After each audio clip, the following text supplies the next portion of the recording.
Libro de Jonás, capítulo 4. Vamos a leer inicialmente solo los primeros 4 versículos.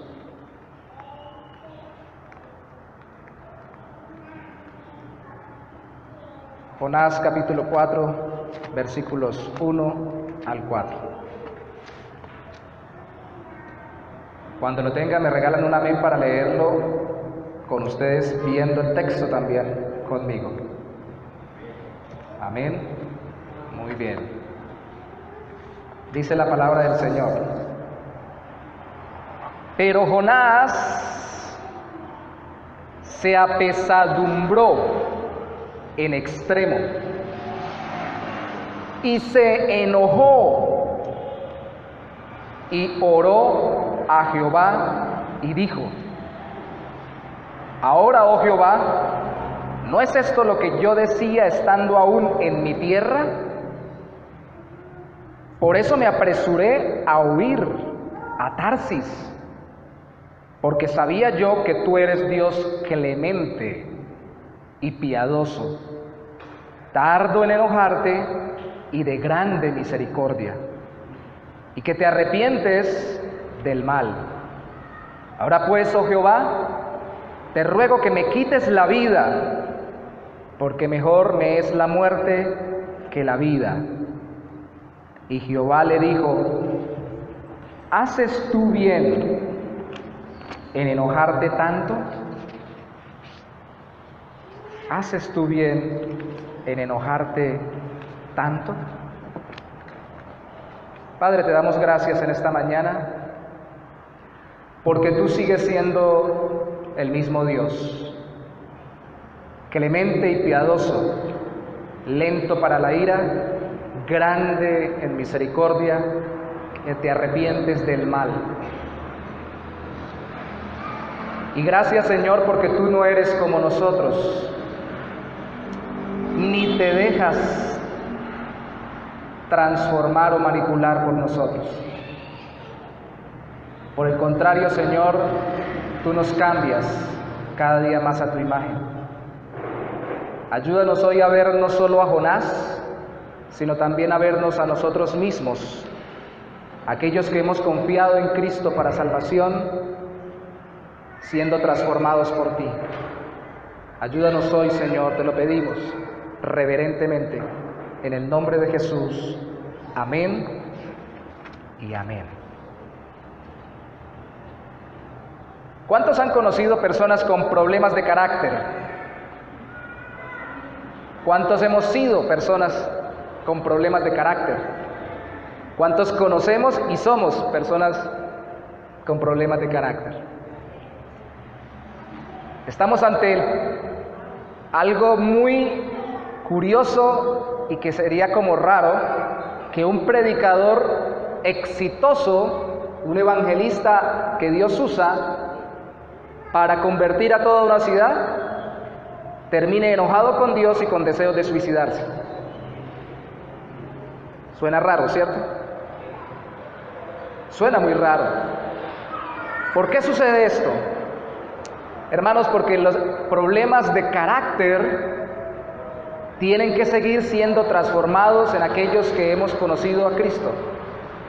Tenemos que seguir siendo moldeados a pesar de que Dios ya nos haya salvado en Cristo y caminemos con Él, y no solamente a pesar, sino precisamente por ello, porque todavía no somos obra terminada.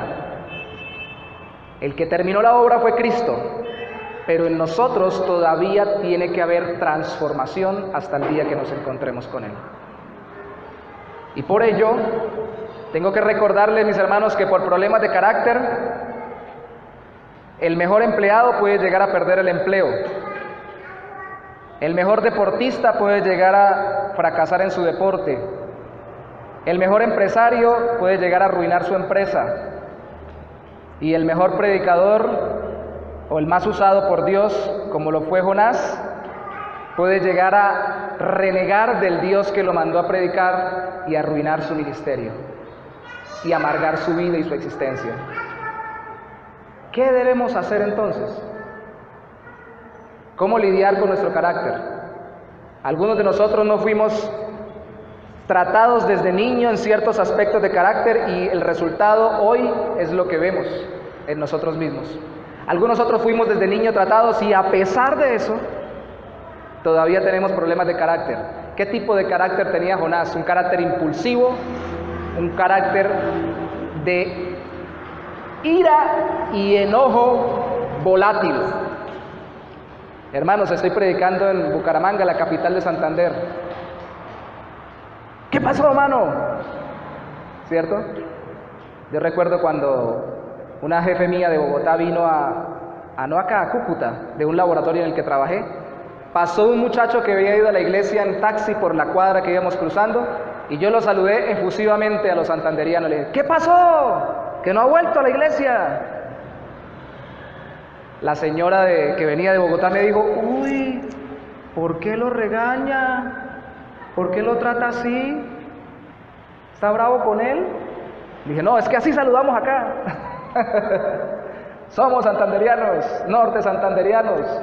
Hablamos golpeado, pero él sabe que lo quiero. Eso trasciende las idiosincrasias, porque aunque yo pueda ser de un lugar donde se hable más suavecito, se sea más elegante, pausado para hablar, también puede ser una persona enojada, continuamente airada y amargada. Existe en el lugar más caliente y con la cultura más folclórica, y en el lugar más frío y con la cultura más ordenada o organizada. Lo que sucede aquí es que Jonás fue llamado primero y desobedeció, luego fue confrontado y salvado por Dios y entonces obedeció. Pero como Dios no quiere simplemente que obedezcamos externamente, Dios continuó tratando con el corazón de Jonás. Aquí no se trata de que usted cumpla los mandamientos externamente. Aquí no se trata de que yo viva conforme a la voluntad de Dios en apariencias. Aquí se trata de que nuestro corazón sea transformado. Esa es la obra del Señor real y concreta. Dios no descendió y le dijo a Jonás, Jonás, qué buena obra evangelística hiciste. Dios descendió para seguir hablando con Jonás, tratando con su enojo. Porque Jonás necesitaba ser tratado en su carácter por Dios. Pero escuche esto, mi hermano, que si esto se le graba a usted hoy, solo esto en la enseñanza de hoy, tendrá la síntesis del sermón. Dios trata con nuestro carácter a través del carácter de Él. Dios trata con nuestro carácter a través del contacto con su propio carácter. Dios no trata con nuestro carácter como nosotros tratamos con la gente. Quédese quieto, no hable, no diga, ni mire. No simplemente da órdenes. Él se acerca y nos revela su corazón para que transforme nuestro corazón. Ese es el sentido del cristianismo. ¿Y por qué lo digo, mi hermano? Porque si usted lee conmigo de nuevo, el versículo 2 dice, después que se enojó Jonás, dice, oró a Jehová y dijo, ahora, oh Jehová, ¿no es esto lo que yo decía estando aún en mi tierra? Por eso me apresuré a huir a Tarsis, porque sabía yo que tú eres, ¿qué clase de Dios? Clemente y piadoso, tardo en enojarte y de grande ¿qué? ¿De dónde sacó eso Jonás? ¿Quién le dijo a Jonás que Dios era así? A ver, ¿quiénes recuerdan? Hemos leído desde el Génesis, ¿cierto? Cuando Dios entregó su ley a Moisés, ¿cómo se le presentó? Entregando los mandamientos, precisamente así. Lento para la ira y grande en mí misericordia. O sea que esto, cientos de años atrás, ya Dios se lo había revelado al pueblo de Israel a través de Moisés, cuando entregó sus mandamientos. De tal manera que cuando Dios les entrega los mandamientos, no les está diciendo, vengo a aguarles la fiesta, y vengo a que se vuelvan amargados. Es lo que les está diciendo, vengo a protegerlos de ustedes mismos con mis reglas y a mostrarles cómo soy yo, para que acercándose a mí, yo los transforme a mi imagen. Dios mismo trató con el carácter de Jonás. El carácter de Dios se puso sobre el carácter de Jonás y Jonás no aguantó. Jonás no aguantó. Gracias, hermana. Muchachos, por favor, ténganme los niños para que no hagan ruido dando vueltas por la iglesia. No aguantó el carácter de Jonás, la obra del carácter de Dios. No aguantó. ¿Usted no ha dicho alguna vez, esa persona es insoportable? ¿No lo ha pensado de alguien? Habla y habla y habla y habla y habla y habla y no se calla. ¿O esa persona es muy grosera? Dice y dice cosas y no se calla de sus groserías. ¿Es insoportable? Hermanos, mi trabajo hoy en el Señor es decirle, eso mismo nos pasa cuando nos exponemos al carácter de Dios y la misericordia y la bondad de Dios muestran la falta de misericordia y de bondad de nuestro corazón. Yo sé que usted se ha acercado a alguien algún día que ha dicho, y esta persona es muy buena gente, pero ya como que se pasa. Y yo he escuchado a algunos hermanos que dicen, está bien ser manso, pero no menso. Y uno tiene que ser bueno, pero no llegar al extremo. Porque no queremos que nuestra debilidad de carácter sea expuesta.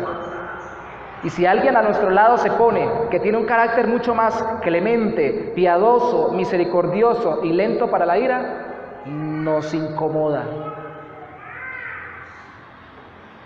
¿Usted por qué no reacciona? ¿Qué pasa que usted no regaña? ¿Qué pasa que usted no dice? Le diría uno a aquel que lo ve tan tranquilo, tan calmado, tan paciente en medio de una dificultad. Esto le pasó a Jonás. Jonás se enojó con Dios y yo quiero hoy ver el aspecto teológico de esto. La semana entrante veremos el aspecto personal en la vida de Jonás. Pero hoy vamos a ver que el carácter de Dios cuestionó a Jonás, porque a Jonás como a nosotros nos cuestiona que en su misericordia Dios se arrepienta de ejecutar juicio. Por nosotros, o si fuera por nosotros, ya hubiéramos mandado a todos al infierno. Y a algunos le hubiéramos puesto más candela que a otros. Si fuera por nosotros, desde hace rato hubiéramos despachado a alguna persona de este planeta Tierra que nos incomoda. Si fuera por nosotros, ya hubiéramos quitado ciertas personas que nos incomodan. Y si somos muy altruistas y tenemos un deseo de justicia universal, ya hubiéramos sacado a ciertos personajes que hacen daño a nivel nacional e internacional. Por nosotros ya hubiéramos pasado la hoz de la muerte y hubiéramos volado cabezas. Resulta que nos cuestiona que en su misericordia Dios se arrepienta de ejecutar juicio y Dios no lo haga. Si usted lee conmigo el capítulo 4, el versículo 2, al final dice de grande misericordia y que te arrepientes de ¿qué? Jonás 4:2, te arrepientes del mal. ¿Y sabe por qué es cuestionable? A ver, hermanos que estudian la palabra, que estudiamos la Biblia y que queremos ver los aspectos teológicos profundos. Porque teológicamente hablando, Dios no se arrepiente. Y aquí empieza a igualarnos los sesos la palabra de Dios y a cuestionar nuestros enfoques. Teológicamente hablando, Dios no se arrepiente. ¿Por qué lo digo? Números, no pierda Jonás, Números 23:19. Quiero que lo leamos juntos para que recordemos que es la palabra de Dios la que lo enseña. En el contexto, un profeta es comprado para que maldiga a Israel. Números 23:19. Pero este profeta es confrontado por Dios. El profeta se llamaba Balaán. Y en el versículo 19, cuando el profeta supuestamente tenía que estar profetizando en contra del pueblo de Dios, dice lo siguiente: Dios no es hombre para que mienta, ni hijo de hombre para que se arrepienta. Él dijo y no hará. Habló y no lo ejecutará. ¿Por qué dijo eso inspirado por el Espíritu Santo Balaam? Porque como querían hacerlo maldecir al pueblo de Dios y Dios había determinado bendecir al pueblo de Dios, él no quería ir en contra de la voluntad de Dios. Y dijo, Dios no se va a arrepentir porque Dios no miente ni se arrepiente de lo que ha dicho que hará. Otro texto para fundamentar un poco más el concepto. Primera de Samuel, capítulo 15, versículo 29. Primera de Samuel, capítulo 15, versículo 29.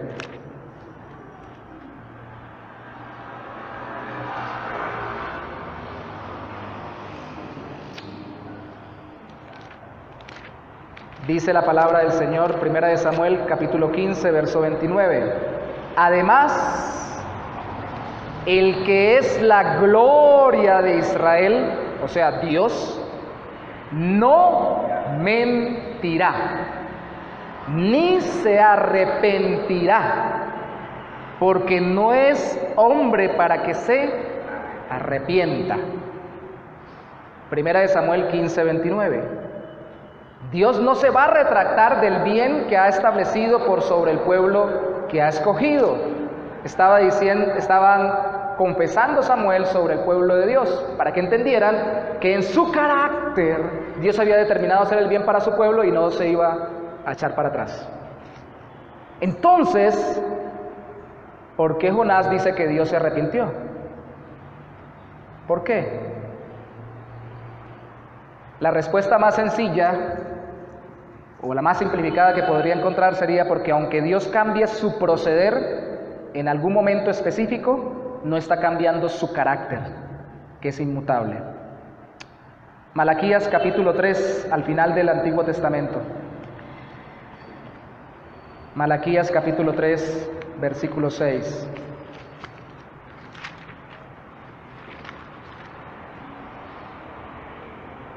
Dice el Señor, porque yo, Jehová, no cambio. Por esto, hijos de Jacob, no habéis sido consumidos. Contraste esto con lo anterior. ¿Recuerdan que Dios está diciendo, yo no soy un hombre, yo no me arrepiento, yo no soy un hombre, yo no miento, yo Jehová no cambio, por eso ustedes no han sido consumidos? Lo que Dios está diciendo es que aunque ustedes debieran ser juzgados por mí a causa de su pecado, en mi carácter perpetuo, en lo que he determinado desde antes de la fundación del mundo sobre ustedes, he establecido preservarlos. Y por eso no procedo en juicio como debería hacerlo. Eso sigue cuestionando nuestro corazón y no es tan fácil masticarlo. ¿Sí o no? Santiago capítulo 1, versículo 17. Nuevo Testamento. Espero que después de esta mañana usted llegue a su casa a orarle al Señor y a pedirle que le enseñe cómo es su carácter. Santiago capítulo 1 versículo 17 dice, toda buena dádiva y todo don perfecto desciende de lo alto del Padre de las luces. ¿Quién es el Padre de las luces? El que creó todo. Los astros, Dios. En el cual, en Dios, no hay... Eso quiere decir que Dios no se trastea, ¿cierto? No hay mudanza, quiere decir que no cambia, ¿cierto? Ni sombra de variación. Dios no cambia en su esencia, en su carácter, en sus atributos. Aunque, y ahí sigo ampliando la explicación, en cada punto de la historia tenga que aplicar un proceder específico de acuerdo a la circunstancia. El ser humano cambia en el tiempo, en sus procederes, porque él sí cambia, para bien o para mal, el ser humano, en su esencia. Y de hecho la esencia del Evangelio es esa, que Dios nos puede transformar a través de la obra del Espíritu Santo, por la fe en Cristo. Si no existiera la posibilidad de cambio para el ser humano, ¿para qué predicamos el Evangelio? Pero no predicamos el Evangelio para los humanos, para Dios, sino para las personas, porque Dios no cambia, los que cambian son las personas. Y cuando lo que Dios ha dicho, lo que Dios ha determinado, como en el caso de Nínive, a través de Jonás, no se cumple, el que cambió no fue Dios. ¿Quién fue el que cambió cuando Dios mandó a profetizar a Jonás? Un poquito. Jonás cambió en el sentido de experiencia de salvación, pero ¿quién fue el que más mostró un arrepentimiento fuerte? Los ninivitas. Y aunque Jonás había cambiado, era un hombre de Dios y ya había sido transformado y salvado por el Señor, tenía que seguir siendo cambiado. Y por eso, si usted ve desde el capítulo 3 al final y en el capítulo 4 al principio, se menciona el arrepentimiento, ni siquiera para los ninivitas, sino para Dios y su voluntad. Porque los ninivitas no tiene que decírsele que se arrepintieron, se les dio por lo que hicieron. Pero de Dios sí tiene que decirse que cambió de dirección su proceder, pero no cambió de su dirección para proceder porque Él se haya arrepentido de lo que había dicho, sino porque sencillamente Él actuó conforme lo que había dicho, porque para no redundar demasiado, les voy a decir algo en el Señor. Las palabras proféticas desde el Antiguo hasta el Nuevo Testamento no pretendían vaticinar el futuro, pretendían cambiar los corazones. Usted se podía haber sentado y cuestionado a Jonás como tal vez Jonás se sentó a cuestionarse. Bueno, usted me dijo que en 40 días Nínive iba a ser destruida. A mí los ninivitas no me caen bien. Quiero que los arrase. Y ahora veo que usted los perdona y se arrepiente tan pronto medio dan una señal de arrepentimiento y no los mata. Me puso a decir algo que usted no iba a hacer. ¿No es que usted no se arrepiente y lo que dice lo hace? Ustedes pueden entender también el cuestionamiento teológico de Jonás, además del cuestionamiento personal en sus sentimientos y emociones con respecto a este pueblo. Por eso la invitación que hacía mi hermana para estudiar en el Instituto Bíblico, como la invitación para estudiar en cualquier seminario teológico, es la invitación a rompernos el cerebro, a abrir nuestra alma y a humillar nuestro corazón para tratar de aceptar a Dios por la fe tal y como Él se presenta y no moldearlo a nuestra propia imaginación o voluntad. Si el Dios que usted predica y que yo predico cabe en los 5 dedos de su mano, con un punto en cada dedo, o caben 3 o 4 explicaciones que usted da a profundidad y exhaustivamente, no es el Dios de la Biblia, que es mucho más profundo, poderoso y glorioso, y cuyo carácter atrae más grandemente.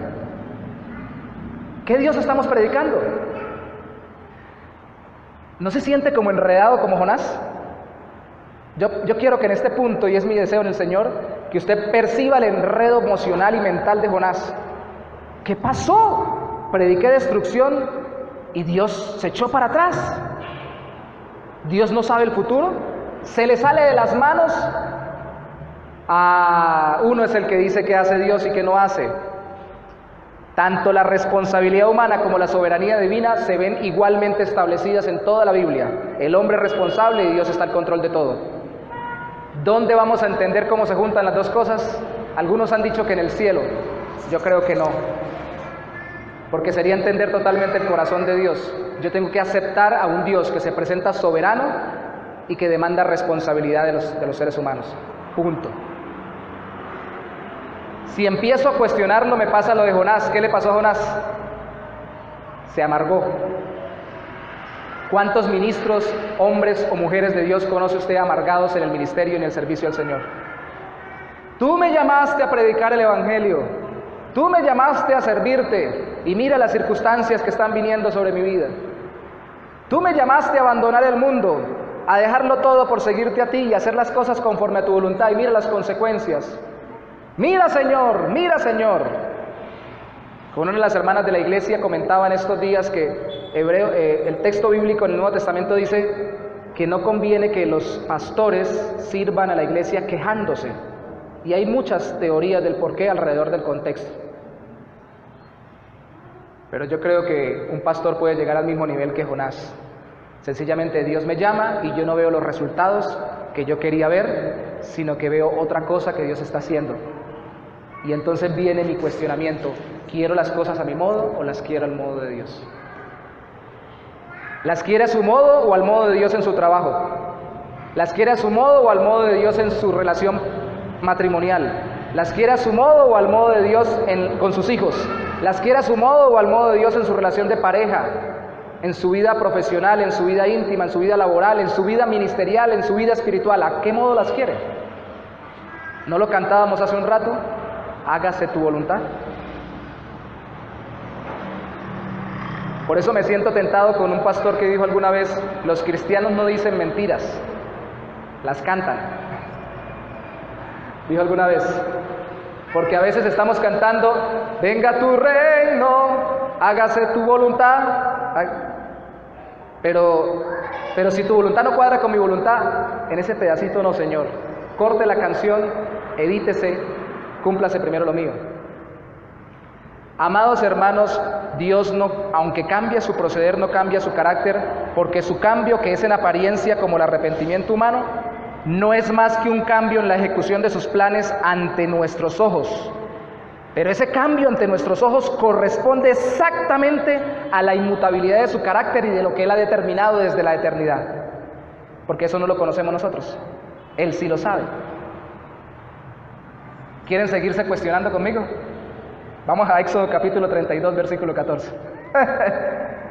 Ay, si Dios no nos confronta con su palabra, entonces no sé quién. Éxodo capítulo 32, Éxodo 32, versículo 14.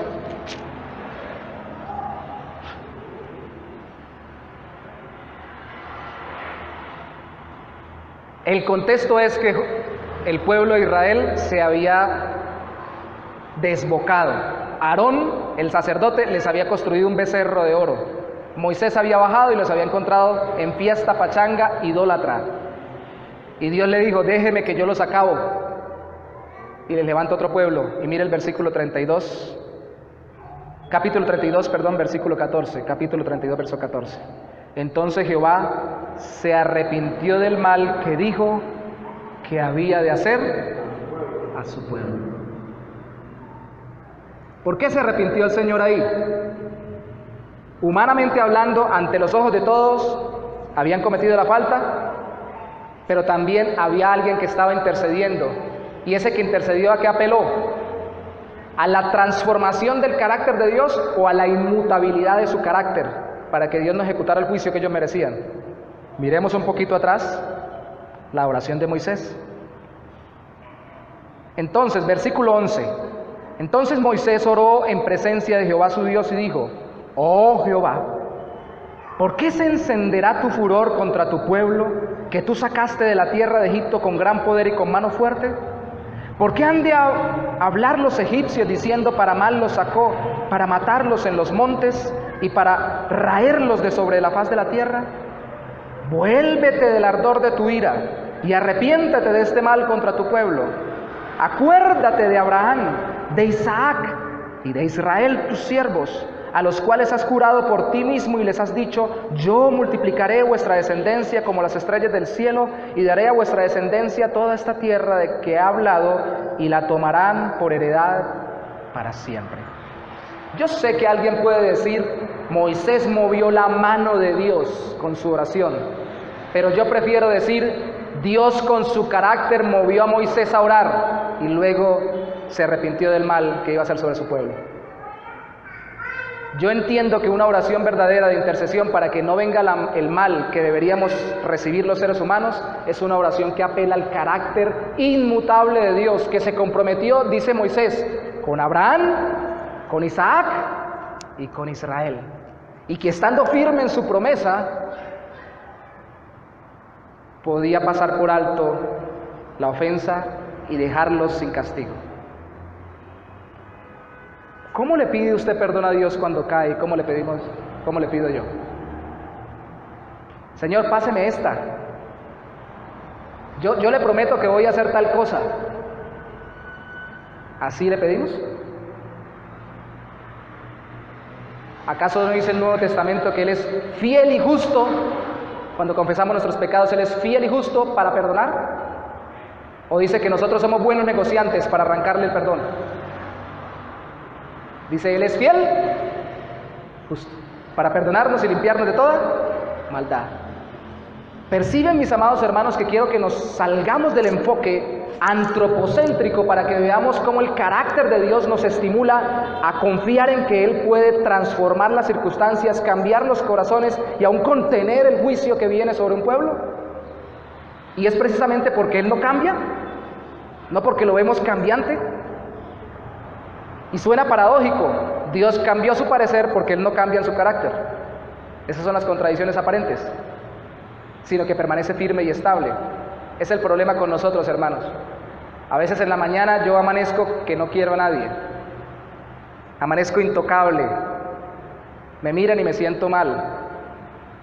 A veces otro día que amanezco como un amor, parezco una oveja de flor en flor. A todo mundo quisiera darle bendiciones y saludos. A veces amanezco que sencillamente todo lo que me digan lo contradigo, porque soy tan voluble y tan cambiante. Entonces tengo que recordarme que Dios es fiel, permanece estable y que mi carácter debe sujetarse al carácter de Él. ¿Y saben qué tengo que hacer? Venir delante de aquel que tiene un carácter inmutable para que me haga estable y cada vez más conforme a su voluntad. ¿Entendemos por qué los cristianos decimos cuando alguien quiere cambiar, órele al Señor? No es porque simplemente órele al Señor para que le haga el cambio, como cuando usted va a ir, un carro lo lleva al cambio de aceite, le cambió el aceite. Órele al Señor porque exponiéndose usted al Señor empieza a ser transformado a la imagen del Señor. Esa es la verdad en Jonás. Y volvamos a Jonás, porque si no nos quedamos sin nuestro texto. Jonás, capítulo, ya no 4, sino capítulo 3, versículo 10. Para concretar este punto de que Dios nos cuestiona, pero que al mismo tiempo con su perdón no está cambiando Él, sino que nos está cambiando a nosotros, lea conmigo el versículo, capítulo 3, versículo 10 y 11. Y dijo Jehová, capítulo 3, versículo 10, solo 10, discúlpenme, capítulo 3, versículo 10. Y vio Dios lo que hicieron, que se convirtieron de su mal camino, y se arrepintió del mal que había dicho que les haría, y no lo hizo. En la versión de las Américas, se arrepintió Dios del mal que había dicho que les haría, y no los hizo. En la versión nueva internacional, o nueva versión internacional, cambió de parecer y no llevó a cabo la destrucción que les había anunciado. Y volvemos al punto que les mencioné hace rato. Entonces el anuncio de Dios, ahora de este lado del tiempo, entendemos no fue para destruirlos, sino para que se arrepintieran y salvarlos. Pero eso lo sabe usted y lo sé yo ahorita. Ellos no lo sabían. Ellos simplemente dijeron, como Dios es misericordioso, así como lo fue con Jonás, cuando lo sacó del vientre del pez a pesar de su desobediencia, el que vino a predicarnos, vamos a apelar a esa misericordia del carácter de Dios. Y vamos a pedirle perdón, por si quizá se arrepienta del mal que ha dicho que nos hará. Amados hermanos, la palabra de Dios tiene el propósito principal de cambiar los corazones. Isaías capítulo 55, verso 10 y 11, usted lo puede leer en su casa, dice en esencia que la palabra de Dios es como el agua que cae sobre la tierra, que no vuelve al Señor vacía, sino produce lo que Él quiere producir. Y cuando Dios promulgaba juicios en la antigüedad, tenía un doble objetivo: divulgar la esterilidad del corazón que no se arrepentía, o transformar el corazón que se arrepentía o que se iba a conmover ante el llamado de Dios y salvarlo. Sigue siendo así hoy en día. Los ninivitas se arrepintieron, Faraón se endureció. Un profeta como Jonás, antes de Jonás, Moisés, le dijo la voluntad de Dios a Faraón, y dice la Biblia, el corazón de Faraón se endurecía. Volvía y le proclamaba la voluntad de Dios, y volvía y se endurecía. Sufría consecuencias en plagas, y volvía y se endurecía. A los ninivitas les sirvió para arrepentirse, a Faraón le sirvió para endurecerse. Es distinto hoy. Vaya conmigo a 2 de Corintios capítulo 2, versículo 15. 2 de Corintios 2, capítulo 15.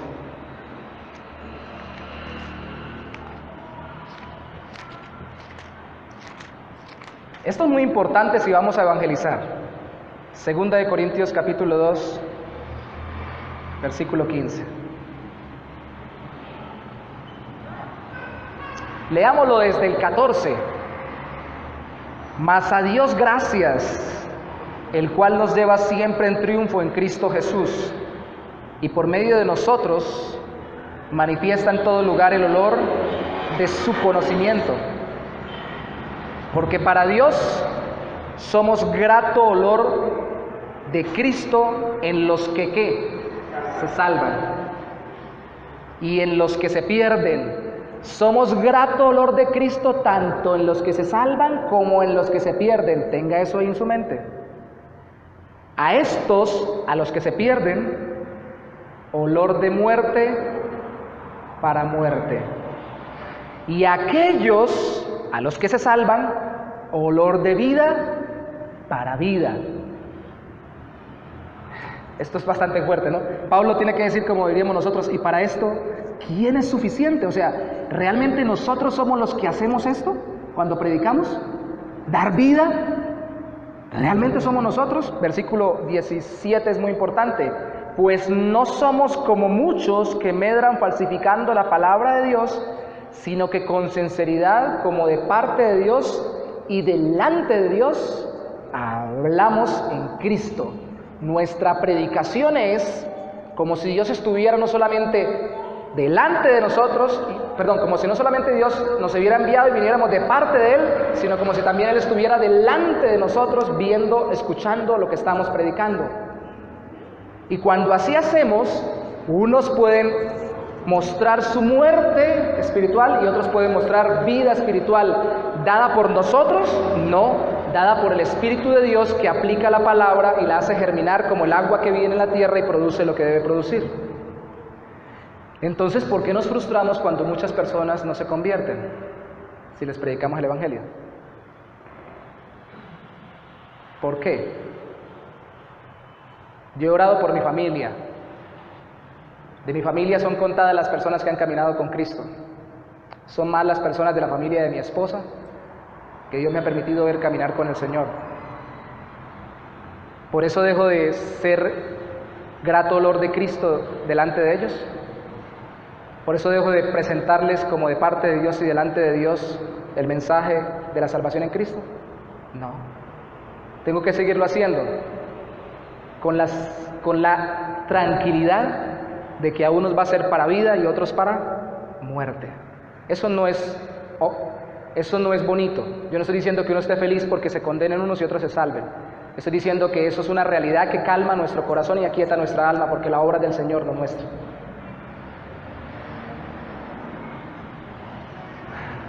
Mis amados hermanos, así pasa cuando predicamos el Evangelio. Pero a Jonás le pasó al revés. A veces nosotros nos entristecemos es porque la gente no se arrepiente y se convierte. ¿Qué le pasó a Jonás? ¿Por qué se entristeció y se enojó? Créame que con un ministro así en la iglesia va a ser complicado lidiar. Que se ponga bravo cuando una multitud se convierte y realmente se arrepiente y camine con el Señor. Complicado, ¿cierto? Pero a veces no somos un poco así. Porque mi segundo punto es, retomando a Jonás capítulo 4, que no solamente nos confronta que Dios dé misericordia a quienes nosotros determinamos y sabemos que necesitan juicio, sino que Dios no se enoje como nosotros nos enojamos.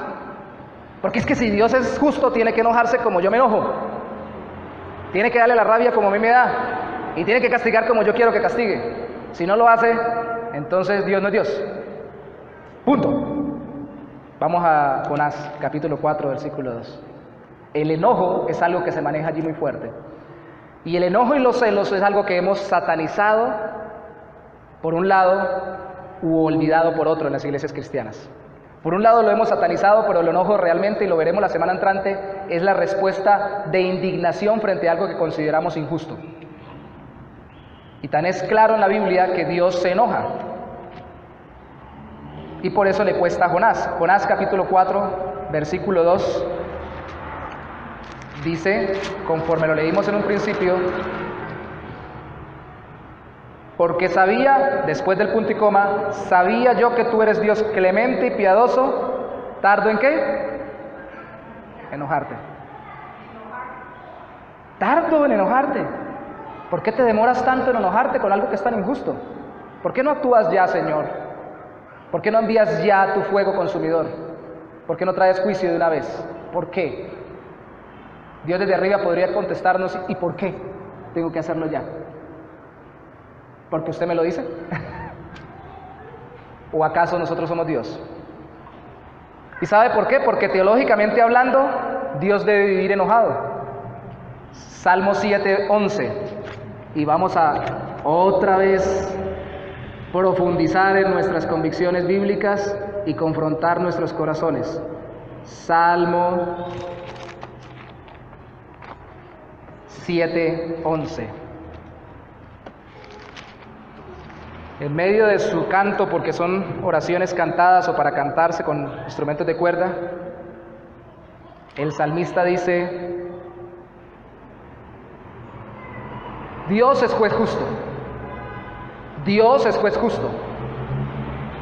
Y Dios está airado contra el impío todos los días. Repito, Dios es juez justo. Y Dios está airado contra el impío todos los días. Hermanos, quiero decirles algo personal. Si usted espera que quien está hablándoles, exponiendo la palabra de Dios, huya de los textos conflictivos, no lo va a encontrar. Porque yo mismo no quiero huir de los textos que nos generen conflicto en nuestro corazón, porque creo que es como más vamos a ser edificados. Porque más claramente vamos a aceptar a Dios tal y como se nos presenta, y menos vamos a dejar de especular con respecto a quién es Él y cómo actúa. Así que no espere que yo escoja los textos bíblicos que no sean tan conflictivos y que no le generen tanta polémica al corazón del creyente. Hay iglesias, por ejemplo, que no tratan el tema del divorcio del púlpito porque no pasamos por Marcos 10 ni por Mateo 19 porque el divorcio es muy complicado. ¿Cierto? Tuvimos que hacer el año pasado con los hermanos líderes de la iglesia 3 meses de estudio juntos para determinar una postura como iglesia con respecto al tema del divorcio. Consultamos las confesiones doctrinales antiguas y vimos, lógicamente, primeramente lo que dice la palabra y llegamos a una postura de acuerdo a una interpretación sana de la Biblia. Pero tuvimos que meternos en el conflicto, ¿sí o no? No diga eso. Hay personas que dicen, no diga predestinación porque eso es muy conflictivo. No diga infierno porque eso causa como cierta incomodidad. Menos diga pecado, que la gente le parezca que es pecadora, no. Aquí está diciendo, Dios es justo y está airado todos los días contra el impío. Alguien a la ligera podría decir entonces Dios es un amargado, porque alguien que vive enojado, vive amargado. Ustedes recuerdan las comiquitas antiguas, ¿cierto? Los que recuerdan los cómics. ¿Cómo se le llamaba Olafo en las caricaturas? Olafo el amargado. ¿Así son los cristianos? Porque los cristianos deberían reflejar el carácter de Dios. ¿Es la verdad esto? Recuerda, hermano, que la semana entrante vamos a profundizar en el enojo humano. Pero digamos algo claramente, tanto humano como divino, el enojo es la expresión de indignación por algo que es injusto. Si yo veo que están maltratando a alguien injustamente y yo no me enojo, ¿qué clase de persona soy? ¿Y qué clase de amor tengo por las personas? Esa es mi pregunta. Hemos elaborado una caricatura de Dios donde Dios es tan lleno de amor que nunca se enoja. Y precisamente las personas que más claramente, pero más sabiamente deberían enojarse son las personas que mejor aman. Porque deberían indignarse cuando algo esté haciendo daño a la persona amada y deberían procurar su bien. ¿O no? ¿O el amor significa indiferencia? Yo siempre tomo el pelo con los muchachos, ¿no? Con esas frases románticas. Déjala ir. Si era tuya, volverá. Y si no era, no volverá. Y si vuelve, es que siempre fue tuya. Algo así por el estilo. Eso es muy bonito y lo vemos en las películas y todo lo demás, pero se sale del concepto bíblico en que el amor procura el bien de la otra persona y lo hace activamente, no es indiferente, no lo deja por ahí a la deriva. Aún el silencio de Dios, cuando parece callar frente al sufrimiento del pueblo, es una actitud para que el pueblo reflexione. Y aquí lo que está diciendo la palabra de Dios es que Dios es clemente y piadoso, tardo para la ira. Les digo algo, a mí me conmueve el hecho de que la palabra clemente y la palabra piadoso en los originales bíblicos del Antiguo Testamento significan algo así como clemente, viene de una raíz que significa doblarse o inclinarse. Que Dios se rebaje a tener compasión de los que se rebelan contra Él. ¡Wow! ¿Acaso eso no es lo que dice Filipenses capítulo 2 que hizo Cristo? Que no estimó el ser igual a Dios como cosa que aferrarse, sino que se despojó a sí mismo. Y tomó forma de hombre, se hizo hombre. Y no solamente hombre, sino siervo, obediente hasta la muerte y muerte de cruz. Cuesta ver que alguien que está muy bien se rebaje a tratar con alguien que no solamente está mal, sino que le ofende, le daña y se le opone. La palabra clemente significa esto. ¿Qué clase de Dios es este? El Dios de la Biblia. ¿Qué clase de Dios es nuestro Dios? El Dios y Padre de nuestro Señor Jesucristo, uno con Él y con el Espíritu Santo. Clemente. Y no solamente eso, dice piadoso, y sabe que la raíz de piadoso tiene que ver con una raíz hebrea que significa mirar contemplando. Y si es posible, algunas partes en la antigüedad lo traducían como acariciar.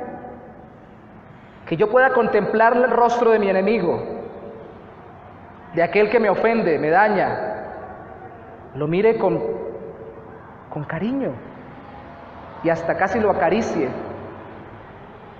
apiadándome de él. Eso es piedad, eso es piedad. Pero si por nosotros fuera, no lo quiero ver, aléjese de mí. ¿Usted no recuerda a Cristo contestándole a Judas? Se acerca, lo besa y uno de los evangelistas dice, con un beso me entregas, amigo, amigo. ¿Qué hubiera hecho usted en el lugar del Señor Jesús? Amados hermanos, es ese maravilloso espectro del carácter de Dios, que es tan justo como para condenar a un infierno y tan misericordioso como para inclinarse, contemplar y rescatar a aquellos que merecen el infierno, y todo por medio de la obra de Jesucristo. ¿Qué clase de Señor es este? No tenemos que desfigurarlo, hacerle una melcocha de amor como quisiera hoy el mundo, o hacerle una tormenta de juicio como quisiéramos en nuestras venganzas personales. Es un Dios pleno en justicia y pleno en misericordia. Es el Dios que se nos revela en la Biblia. Juan capítulo 2, versículo 13 al 17. Qué pena, voy a seguirlos confrontando, porque yo también lo estoy haciendo con mi propio corazón. Juan capítulo 2, versículo 13 al 17. Alguien diría por ahí, pero Jesús era pura paz y amor, peace and love. Jesús nunca se enojaría. Hermanos, ¿qué es lo que aparece en Juan capítulo 2, ¿cierto? Le dije Juan capítulo 2, ¿le dije Lucas o Juan? Juan capítulo 2, versículo 13. Estaba cerca la Pascua de los judíos y subió Jesús a Jerusalén, el mismo que dijo que de tal manera amó Dios al mundo, que lo envió a él, y halló en el templo a los que vendían bueyes, ovejas y palomas, y a los cambistas allí sentados, y haciendo un azote de cuerdas, echó fuera del templo a todos, y las ovejas y los bueyes, y esparció las monedas de los cambistas, y volcó las mesas. Yo no creo que lo haya hecho con mucha delicadeza. Esa no es la fuerza del texto. Sigamos en el versículo 16. Y dijo a los que vendían palomas, quitad de aquí esto, y no hagáis de la casa de mi padre casa de mercado. Entonces se acordaron sus discípulos que está escrito, el celo de tu casa me consume. Deliberadamente escogí este episodio no en Mateo ni en Marcos, sino registrado en Juan, porque Juan siempre trae más implicaciones teológicas ligadas a los eventos de la vida de Jesús. Y es el único de los 3 evangelistas que narran este evento que anexa esta frase final, que los discípulos se acordaron del texto bíblico que dice: el celo de tu casa me consume, porque enojo y celos son de las 2 cosas que más atormentan a la humanidad desbocada en su pecado, pero que al mismo tiempo más santamente podemos ver reflejando a Dios en su carácter puro y glorioso. Dios se enoja, Cristo se enojó contra todo lo que le quite la gloria y lo que haga daño al pueblo y lo aleje de su presencia. Porque eso es lo que estaba pasando con los que vendían palomas y hacían negocios allí. Habían terminado usufructuándose de todo ello y alejando al mismo pueblo de la presencia de Dios, convirtiendo en esto en un mercantilismo que los alejaba de Dios y los llevaba a una religiosidad infructuosa. Y si eso no indigna a Dios, entonces ¿cómo me ama el Señor? Y lo indigna porque el celo de tu casa me consume. Los míos son míos, los amo hasta lo profundo y hasta el final. Por eso envié a mi Hijo a morir por ellos. Podría haber dicho el Señor allí. Entonces lo que más nos atormenta a nosotros, que es los ataques de ira y de enojo pecaminoso y de celos tormentosos y posesivos, no es algo que atormente a Dios, es algo que Dios maneja de acuerdo a su soberana voluntad y a su carácter perfecto y santo. ¿Me explico hasta aquí? Ver a Cristo enojado tuvo que haber sido un impacto muy fuerte. Tuvo que haber sido un impacto muy fuerte. Y créame que uno descubre más de las personas cuando se enojan que cuando están contentas. ¿O no? No sé si a usted le ha pasado. Qué pena, yo no quería decir eso, es que estaba muy enojado. No lo quería decir o lo dijo, al fin lo que quería decir, esperó hasta enojarse para poderlo decir. El enojo revela lo que hay en el corazón, tal como a veces llega el vino o el licor y emborracha a la gente para poder aflojar lo que tienen en su ser. El enojo en medio de la ira suelta usted lo que tiene guardado en lo profundo. Pues ver a una persona en medio de su indignación nos muestra qué clase de cosas tiene guardadas en su corazón. Pregunta, ¿cómo es su enojo? ¿Cómo se enoja usted? ¿Cómo me enojo yo? ¿Por qué me enojo? ¿Cuándo me enojo? ¿Qué tanto me enojo? ¿Y cuánto me dura el enojo? Eso lo vamos a ver la semana entrante un poquito más. Hoy tenemos que decir que la ira de Dios no es impaciente y sin control, sino justa y equilibrada por su misericordia.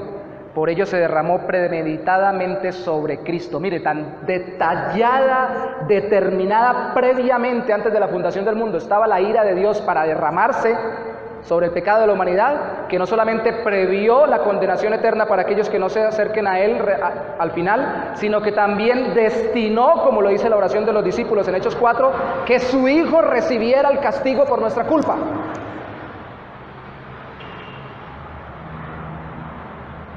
Y esa es la base del Evangelio. Un Hijo de Dios tomando la copa de la ira de Dios, sufriendo por nuestros pecados y pagando por nuestras maldades. Lo que le llamamos la expiación, la justificación o el sacrificio sustitutorio de Cristo en nuestro lugar, para que nosotros podamos ser salvos de la justa ira de Dios. ¿Qué clase de Dios es este? Tan asombroso. Es el Dios que yo me deleito en predicar. Y espero que todos nos deleitemos en servir, seguir y amar y adorar. Eso nos va a sacar de amarguras y nos va a liberar del enojo permanente que tuvo Jonás, que no entendía el carácter de Dios y más bien se le oponía, queriendo hacer su propia voluntad. Romanos capítulo 9, verso 20-24. Por favor, déjenme profundizarlos un poquito más.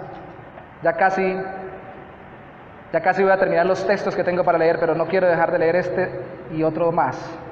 Romanos capítulo 9. ¡Ay, qué texto este! Pastor, ¿y usted por qué precisamente Romanos capítulo 9, hermanos? Porque está en la Biblia, está después del 8 y antes del 10. Romanos capítulo 9, versículo 20. Y toca algo que nos compete a nosotros, del carácter de Dios. Dice el verso 20: mas antes, oh hombre, ¿quién eres tú para que alterques con Dios y te pongas a pleitear con el Señor? ¿Dirá el vaso de barro al que lo formó, ¿por qué me has hecho así? ¿O no tiene potestad el alfarero sobre el barro para hacer de la misma masa un vaso para honra y otro para deshonra? O sea, uno que se salve y otro que no. Uno que se arrepienta y otro que no. Eso es muy duro. ¿Y qué? No dice Pablo, no se ofendan. Más bien dice, ¿y qué? Si Dios, queriendo mostrar su ira y hacer notorio su poder, soportó con mucha paciencia los vasos de ira destinados para destrucción, y para hacer notoria las riquezas de su gloria, las mostró para con los vasos de misericordia que Él preparó de antemano para gloria, a los cuales también ha llamado, esto es a nosotros, no solo de los judíos, sino también a los gentiles. ¿Qué si Dios, teniendo la potestad de desatar su ira, espera pacientemente y tiene misericordia y hasta consciente y llena de bendiciones en esta tierra a aquellos que más se le oponen y que en la eternidad van a ir para el infierno? ¿Qué? ¿Vas a discutir con Él? ¿Vas a hacer lo del salmista que dijo, por poco resbalan mis pasos cuando vi al impío como prospera? ¿Vas a cuestionarlo? Es lo que dice aquí Pablo. ¿Y qué si Dios, precisamente para resaltar su gloria, dentro de esos vasos escoge algunos para misericordia, para derramar sobre ellos su perdón por medio de la fe en Cristo? ¿Qué vas a cuestionarlo? Yo he conocido hermanos que me dicen, yo no puedo creer que esa persona sea arrepentida y esté caminando con Dios. Ese que era tal cosa, ese que era tal otra, ay sí, solamente con que me arrepiento y ya. ¿Y qué? ¿Y qué? Cuando lleguemos al cielo, dijo alguien, nos vamos a sorprender. Nos vamos a topar con gente que pensamos que nunca iban a estar. Y le vamos a decir, ¿y usted cómo llegó acá? Y ellos nos van a contestar igual que a usted. Por gracia, Dios me perdonó, porque ni usted ni yo merecíamos estar acá. ¿O acaso usted se va a ganar el cielo? ¿Qué clase de Dios? Terminemos en el texto de Jonás, capítulo 4, donde empezamos, terminamos. Verso 1, Jonás se apesadumbró en extremo y se enojó. Hermano, cuando usted se enoja mucho y está muy triste, ¿por qué se enoja tanto?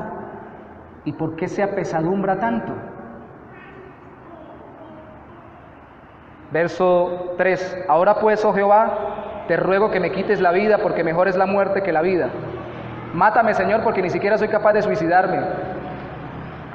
No quiero vivir más. Estoy tan enojado, tan aburrido de la vida, que quiero que me lleves. Cada vez que usted esté así, yo oro al Señor para que escuche la voz de Dios decirle lo que le dijo a Jonás. Verso 4. Y Jehová le dijo, ¿haces tú bien en enojarte tanto? Yo entiendo que tú no entiendas todo de mi voluntad. Yo entiendo que te cueste aceptar ciertas cosas que yo determino. Y estoy dispuesto a ayudarte con ello. Yo entiendo que quieras que yo obre conforme tú deseas. Pero estoy aquí para decirte por qué es mejor mi voluntad que la tuya. Pero esa indignación reflejada en enojo, ¿es necesario llevarla hasta tal extremo? ¿Realmente hasta el punto de no querer vivir o de quererse matar? ¿Realmente hasta allá debe llegar nuestra indignación cuando Dios no contesta nuestras oraciones conforme a su voluntad? Hace muchos años me aburrí de escuchar oraciones como las siguientes. Señor, estoy cansado de que tú no me contestes. Me contesta ya, yo estoy reclamando mi oración. Y si no me contesta ya, pues tú pierdes. Yo las oí. Así fue enseñado mi corazón en ese tiempo, supuestamente en la palabra de Dios. Y había algo que me decía, no puede ser así. Yo también quisiera hacer lo mismo, pero no puedo. ¿Cómo voy a ofender así a Dios? ¿Cómo? ¿Qué te hace enojar de la voluntad de Dios para tu vida? ¿Qué te está amargando? ¿Qué te tiene triste? Dios dice, ¿es necesario que te enojes tanto? ¿Será que sí? Pongámonos a nuestros pies, por favor. ¿Cuál será la respuesta correcta cuando Dios pregunta, ¿es necesario que te enojes tanto? ¿Decirle, sí, Señor, era necesario enojarme así? ¿O decirle, no, Señor, realmente me he dejado llevar por mi corazón humano? He dudado de ti, de tu buena voluntad, y he olvidado que es tu carácter el que debe reflejarse en mí, incluso perdonando a aquellos que son imperdonables a mis ojos, y haciendo lo que es tu voluntad y no lo que yo quisiera hacer en mi voluntad. Señor, te damos gracias en esta mañana. Gracias, oh Dios, porque tú no eres como yo. Ah, Señor, tú eres Dios. Si tú fueras como uno de nosotros, hace rato que no habrías tenido misericordia de nosotros. Si tú fueras como nosotros, Señor, hace rato que no nos hubieras llenado de tantas bendiciones en medio de tantas infidelidades.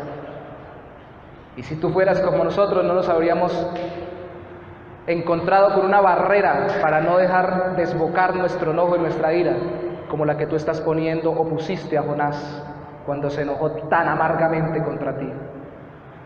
Tú eres Dios. Lento para la ira, grande en misericordia, y que te arrepientes del mal.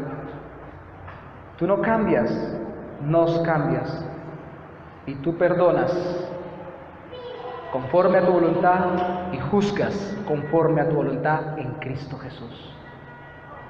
Gracias, Señor, por mostrarnos en Cristo tanto el juicio terrible del pecado como la misericordia maravillosa para el pecador. Enséñanos a tener ese mismo corazón equilibrado, no desbocado, paciente para con el que nos impacienta y para con el que más merece juicio, sin acolitar la maldad, pacientes y misericordiosos. Enséñanos, oh Santo Señor, a ser justos y a indignarnos en la justa medida, pero sobre todo, Señor, enséñanos que es acercándonos a ti, conociéndote en oración y en tu palabra, como somos transformados a tu imagen, y nuestro carácter es transformado a tu carácter, a la imagen de tu carácter. Como por un espejo, Señor, mirándote, dice tu palabra, somos transformados de gloria en gloria.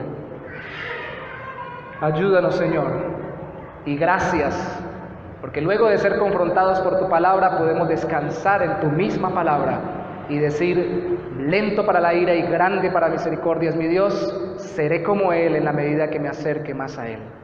No me importa cuántos quieran amargar mi corazón, no me importa cuántos se levanten en contra de mí. Dios es justo, y aunque Él está indignado contra el pecado todos los días de su vida y contra el pecador que le ofende, aún así Él es suficientemente paciente y me da esa paciencia para no acolitar la maldad, pero sí amar al pecador y ser paciente con él. Gracias, Señor. Te bendecimos en esta mañana. Y yo te pido que tú toques el corazón de cada uno de nosotros en esta semana, porque hay amarguras tal vez en nuestros corazones guardadas, hay resentimientos tal vez escondidos, hay enojos acumulados que solamente se caerán cuando nos acerquemos a ti, que eres misericordioso, paciente, lento para la ira y grande en misericordia. La amargura se irá, el enojo bajará, el furor, enrojecimiento y resoplido de nariz, como el Antiguo Testamento lo muestra, desaparecerá en la medida que lo entreguemos a ti y nos entreguemos a ti en tus manos. Yo te doy gracias por ello y te bendigo en el nombre precioso de Jesús. Amén.